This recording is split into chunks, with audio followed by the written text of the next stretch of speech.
అమ్మాయి బాక్స్ ఎక్కడ కొన్నావమ్మా? భలే బాగుందమ్మా. దీనికోసం నేను ఇంత వెతికాను, దొరకలేదు. నాకు ఇది కావాలమ్మా. తీసుకోమ్మా.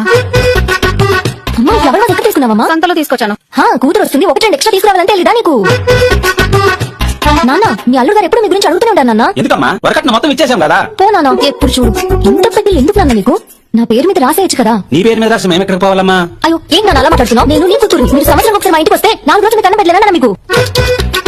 తప్పు నీది కాదమ్మా, నిన్ను కన్నాం చూడు, అది మా తప్పు. నాన్న చెప్పడం మర్చిపోయాను, నీ మనవడు ఎప్పుడు తాత తాత అని ఎప్పుడు నీ గురించి కలరిస్తూ ఉంటాడు నాన్న. బంగారమమ్మ నా మనవడు.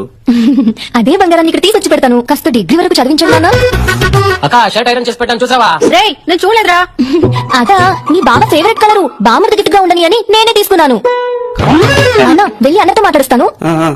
అన్నా ఇల్లమ్మా, వాడి దగ్గర ఏం తీసుకెళ్తావో తీసుకెళ్ళమ్మా. అన్నా ఓ ఎప్పుడు వచ్చావమ్మా? ఈ రోజు వచ్చాను. ఇంకా బాగున్నారా? ఏం బాగుంటాడో ఏమో పాపం, ఆయన దగ్గర చేతికి పెట్టుకోవడానికి వాచ్ కూడా లేదు.